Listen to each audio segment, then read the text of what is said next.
स्वतंत्रता आंदोलन की लपटें लगातार तेज होती जा रही हैं। अंग्रेजों को असहयोग आंदोलन, सविनय अवज्ञा आंदोलन से यह एहसास हो गया था कि अब ज्यादा दिनों तक ब्रिटिश शासन भारत में नहीं टिक सकता है। इसी के परिणाम स्वरूप भारतीयों को स्वशासन देने, संवैधानिक प्रक्रिया के विकास के लिए गोलमेज सम्मेलन बुलाया गया।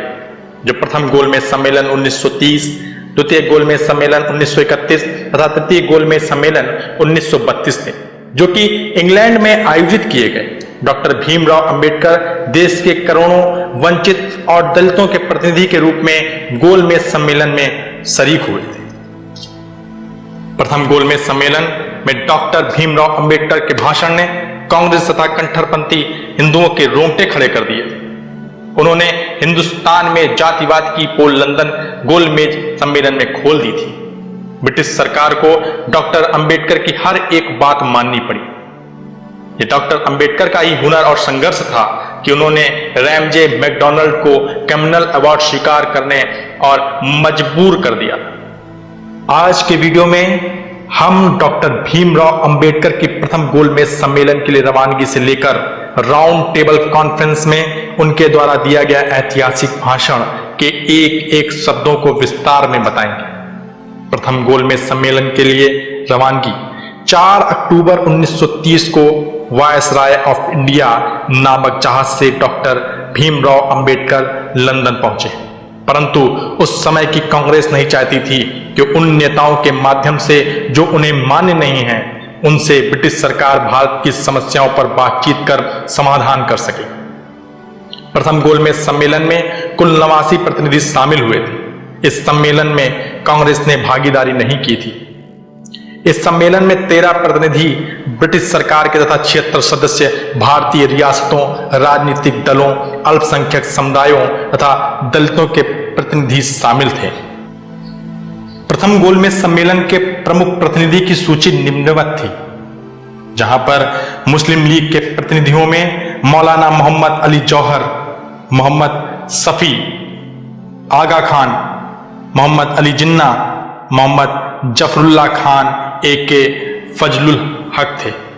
वहीं दलित और पिछड़ा वर्ग के प्रतिनिधि के रूप में डॉक्टर भीमराव अंबेडकर थे। देसी रियासतों के प्रतिनिधियों के रूप में अकबर हैदरी, हैदराबाद के दीवान, मैसूर के दीवान सर मिर्जा इस्माइल, ग्वालियर के कैलाश नारायण हक सर, पटियाला के महाराज भूपिंदर सिंह, बड़ौदा के महाराज सैजीराव गायकवाड़ तृतीय, जम्मू और कश्मीर के महाराजा हरि सिंह, बीकानेर के महाराजा गंगा सिंह, भोपाल के नवाब हमीदुल्लाह खान, नवानगर के एस रणजीत सिंह जी, अलवर के महाराजा जय सिंह प्रभाकर और इंदौर, रीवा, धौलपुर, कोरिया, सांगली और सलीला के शासक। हिंदू महासभा के प्रतिनिधि के रूप में बी.एस. मुंजे और एम.आर. जयकर थे। उदारवादी नेता के रूप में तेज बहादुर सप्रू, सी.वाई. चिंतामणि और श्रीनिवास शास्त्री थे। सिख के प्रतिनिधि के रूप में सरदार उज्जवल सिंह और कैथोलिक ईसाई के प्रतिनिधि के रूप में ए.टी. पंडिल सेल्वन थे। गोलमेज सम्मेलन 1930 का उद्घाटन 1930 की पहली गोलमेज परिषद का उद्घाटन इंग्लैंड के बादशाह जॉर्ज पंचम ने किया। उन्होंने आशा व्यक्त की कि यहाँ पर निसंदेह सर्वसम्मति से भारत सरकार के भावी रूप पर विचार हो सकेगा। उनके संक्षिप्त भाषण के बाद कांग्रेस अध्यक्ष ब्रिटिश प्रधानमंत्री रैमजे मैकडॉनल्ड को चुना गया, जिनकी अध्यक्षता में 12 नवंबर 1930 को गोलमेज सम्मेलन आरंभ हुआ। 17 से 21 नवंबर तक भारत के प्रतिनिधियों के भाषण होते रहे। इनमें सर तेज बहादुर सप्रू, डॉक्टर मंजे जिन्ना, मुकुंदर राव जयकर और डॉक्टर भीमराव अंबेडकर के भाषण विशेष उल्लेखनीय थे।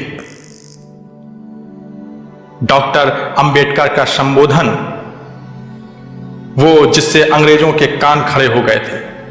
प्रथम गोलमेज परिषद में बाबा साहब ने अपना भाषण देते हुए कहा, मैं जिन अछूतों के प्रतिनिधि के रूप में यहां उपस्थित हुआ हूं, उनकी संख्या हिंदुस्तान की कुल जनसंख्या का 5वां भाग है, अर्थात ब्रिटेन और फ्रांस की कुल जनसंख्या के बराबर है। ऐसे भारत की कुल जनसंख्या के 5वें भाग के लोगों के प्रतिनिधित्व के हैसियत से मैं यहां आया हूं, जिनकी दशा गुलामों से भी बदतर है और घृणित पशुवत जीवन यापन कर रहे हैं। गुलामों के मालिक भी गुलामों को छूते थे, परंतु हमें छूना भी पाप समझा जाता था। वह सदियों से शोषित हैं और उपेक्षित होते आ रहे हैं। सरकार बदली, राज बदले, परंतु दलितों का भाग्य बद से बदतर होता चला गया। ब्रिटिश सरकार से पहले अस्थिरता के कारण हम घृणित अवस्था में से ब्रिटिश सरकार ने हमारी हालत सुधारने के लिए कुछ नहीं किया। पहले हम गांव के कुएं से पानी नहीं भर सकते थे, आज भी वही स्थिति है। गांव के कुएं से पानी तक नहीं पी सकते हैं। क्या ब्रिटिश सरकार ने हमें वह अधिकार दिलाया? ब्रिटिश राज से पूर्व हम मंदिरों में नहीं जा सकते थे और आज भी मंदिरों के द्वार हमारे लिए बंद हैं। फिर ब्रिटिश सरकार ने हम अछूतों के अधिकारों के लिए आखिर किया क्या? पहले हमें पुलिस विभाग में भर्ती नहीं किया जाता था। क्या अब ब्रिटिश सरकार हमें पुलिस में भर्ती कराती है? पहले भी हमें सैनिक सेवा में भर्ती नहीं किया जा सकता था, अब सेना में सेवा करने का मौका दिया जाता है क्या?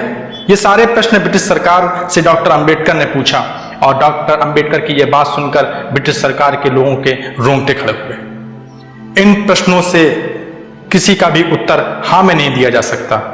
150 वर्ष के ब्रिटिश राज्य में हमारी हालत पहले जैसी थी। ऐसी सरकार से हमारा क्या भला होगा?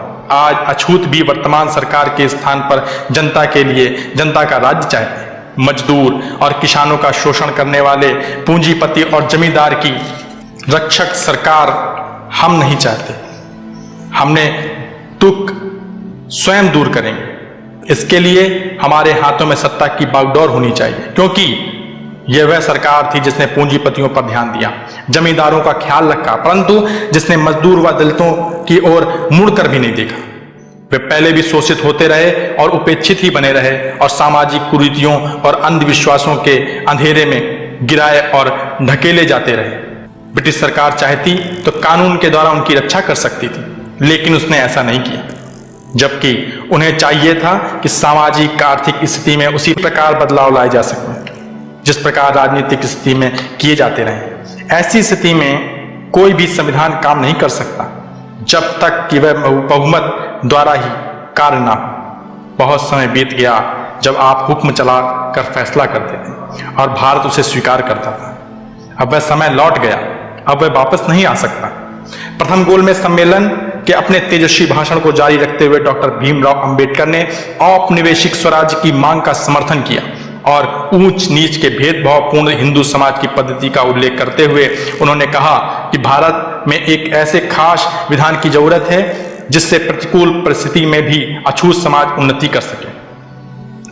डॉक्टर अंबेडकर ने इस वक्तव्य से पूर्व प्रथम गोलमेज सम्मेलन की अल्पसंख्यक संबंधी समिति को एक पत्र भी दिया था, जिसमें दलित लोगों की भलाई के लिए नए संविधान में जो अधिकार उन्हें दिए जाने आवश्यक बताए गए इस प्रकार थे: समान मूल अधिकार, भेदभावपूर्ण व्यवहार के विरुद्ध संरक्षण, सामाजिक बहिष्कार करने वालों को कड़े दंड की व्यवस्था, सरकारी नौकरी में उनका स्थान सुरक्षित, उनकी उन्नति के लिए अलग विभाग, विधानसभाओं में भी उनके लिए सुरक्षित स्थान, शोषण से मुक्ति और ध्यान।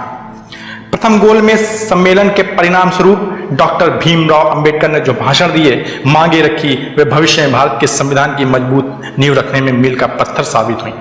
महाराष्ट्र में पुलिस विभाग में दलितों के लिए भर्ती के द्वार खोल दिए गए।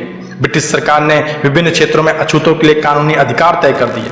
प्रथम गोलमेज सम्मेलन की जो अहम और महत्वपूर्ण दूरगामी परिणाम रहा वो था पूना पैक्ट। डॉक्टर अंबेडकर के तर्कों को सुनकर गोलमेज परिषद के अध्यक्ष और इंग्लैंड के प्रधानमंत्री रैमजे मैकडॉनल्ड ने दलितों का पृथक निर्वाचन मंडल, जो कम्युनल अवार्ड के नाम से जाना जाता है, को मान लिया। लेकिन भारत ने महात्मा गांधी और कट्टरपंथी हिंदुओं के कड़े विरोध तथा गांधी का आमरण अनशन दलितों के सुनहरे भविष्य को निगल गया। परिणाम स्वरूप 24 सितंबर 1932 को बाबा साहब डॉक्टर अंबेडकर को पूना समझौता, पूना पैक्ट पर हस्ताक्षर करने को बाध्य होना पड़ा।